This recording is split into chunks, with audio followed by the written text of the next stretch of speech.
Face de labels officiels, les grandes marques ont décidé de créer leur propre label. Notre enquête se concentrera donc sur cette nouvelle tendance des labels autoproclamés. Pour répondre à ces interrogations, CoSoLIG mène l'enquête. Nous nous focaliserons donc sur l'exemple de Monoprix Vert, label autoproclamé mis en place par Monoprix en 2000 et qui s'inscrit dans une logique de responsabilité sociétale des entreprises. Pas du tout. Je sais pas ce que c'est, alors c'est ça le problème, autoproclamé c'est quoi? Je sais pas la différence. Non. Ah, ça me parle pas du tout. Ben, je trouve que c'est quand même de la bonne qualité Monoprix Vert. C'est pas une garantie de qualité, ou, enfin pour moi personnellement. Monoprix tout court. J'en ai entendu parler, j'en ai vu dans les rayons. Comme nous l'avons vu, très peu de consommateurs sont capables de citer plusieurs types de labels.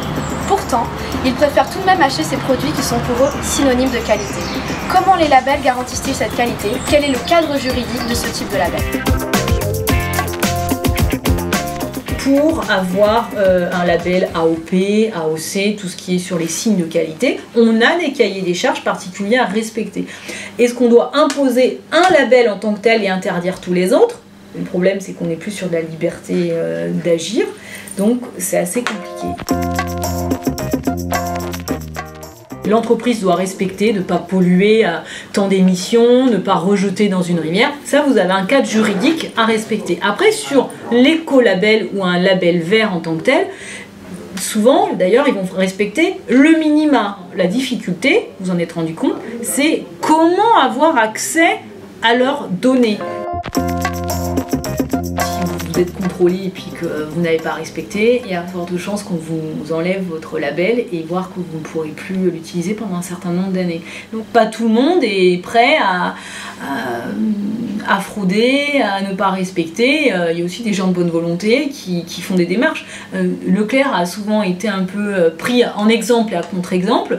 On me disait que Leclerc avait était préoccupé par des questions environnementales. Alors certains ont dit non, c'est du greenwashing, c'est pas vrai. Je sais pas. Mais en attendant, quand ils ont décidé de supprimer les sacs en plastique, au départ, ça a fait un tollé. Tout le monde nous disait c'est inadmissible, ça ne marchera jamais, c'est impensable. Mais aujourd'hui, ça a fait boule de neige parce qu'il y a des associations qui étaient pour aussi. Et aujourd'hui, il n'y a quasiment plus aucun sac plastique qui est vendu. Qui est donné gratuitement. Aujourd'hui, il faut payer, voire ce n'est pas possible. Le contrôle des labels suppose d'avoir accès à certaines informations. Nous allons maintenant nous interroger sur l'intérêt marketing que représente ce type de label pour les entreprises. Donc pour moi, c'est un aveu de faiblesse. Quand tu mets sur pied un label, ça veut dire que quelque part, tu veux piloter par la communication des consommateurs, dans une logique de rassurance, etc. Et grosso modo, c'est de la mauvaise politique, c'est une politique à court terme. Si par malheur le consommateur se réveille, il va se rendre compte que tu l'as trompé, donc il passera directement à la concurrence. Et si ton label est trop faible pour ne pas être dématé à un moment ou un autre par une logique de contestabilité de marché, la nouvelle législation, de toute manière, il ne tiendra pas. Alors acte 1, tout le monde fout le camp de ce marché-là. Acte 2, impact sur la consolidation boursière de la boîte. Acte 3, tu as intérêt à changer de nom, tu as intérêt à changer tous tes produits parce que derrière, tu n'as pas suffisamment aguerri, renforcé, fait passer les piliers de ton label. Tout consommateur est supposé connaître le label auquel il se rattache. La réalité, elle est bien plus loin que ça. Personne, à part un vrai chimiste, ne peut connaître la naturalité d'un produit. Si maintenant tu me mets un label qui est un label autoproclamé, à géométrie totalement floue, et que tu dis que c'est mieux, mais qu'en même temps le consommateur ne compare pas réellement, puisqu'il ne sait pas de quoi il s'agit, excuse-moi, c'est de la prestidigitation, hein, c'est de la psychologie forcée. D'un point de vue marketing, la mise en place d'un label peut être perçue comme un moyen de redynamiser une stratégie. Nous avons donc été à la rencontre du directeur du Monoprix d'Antibes afin de discuter avec lui de ce qu'implique la labellisation des produits Monoprix. Alors, depuis 2004, Monoprix s'est créé un programme permettant de réduire l'impact de son activité de transport sur l'environnement. Toute la marchandise qui arrive d'Asie arrive par bateau. Hein. D'accord. En 2009, Monoprix, qui se repose sur une fondation, on a mis en place la fondation Monoprix, avec les ONG, style Banque Alimentaire, où il y a des actions tout le long de l'année. Pour Monoprix, c'est important. Voilà. Oui, c'est vrai, enfin, c'est une démarche importante. D'accord. Mais par des gestes au quotidien, dans l'acheminement de marchandises, etc. Ouais, c'est parce que c'est vrai que certaines personnes peuvent penser qu'en mettant un label, voilà, autoproclamé, il n'y a pas quelque chose derrière. Et en fait, c'est pas du tout le cas. Non, en plus c'est contrôlé. Ouais. Vous ne pouvez pas vous amuser à faire n'importe quoi. Et c'est hyper contrôlé. C'est la publicité mensongère. C'est un marché qui progresse chaque année. C'est une augmentation à 2 chiffres. D'accord. Et on arrive à avoir des résultats étonnants.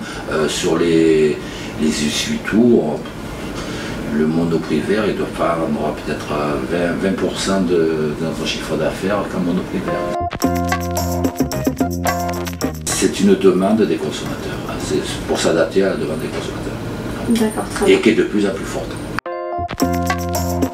Chaque année, on a un cahier avec toutes les actions qui ont été menées et tout ce qu'ils ont fait Monoprix dans le cadre de Monoprix vert. Chaque année, on a un compte rendu qui est donné sur un rapport d'activité. D'accord, très bien. Et chaque année, est-ce qu'on pourra consulter Oui, consulter, oui. L'importer, non. D'accord. La mise en place des labels s'inscrit donc dans une dynamique de RSE. Cependant, nous n'avons pas réussi à obtenir du directeur les informations nécessaires concernant le cahier des charges et le contrôle de Monoprix vert.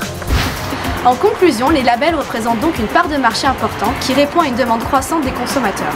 La mise en place des labels traduit le souhait des entreprises de devenir acteurs du développement durable. Pour donner une plus-value à leurs produits, certaines entreprises décident de créer des labels autoproclamés. Le risque étant que ces labels puissent manquer de transparence et que le consommateur ne puisse plus distinguer les différences entre labels autoproclamés et labels officiels. La mise en place d'un label peut donc s'avérer être un jeu dangereux qui peut nuire à l'image d'une entreprise.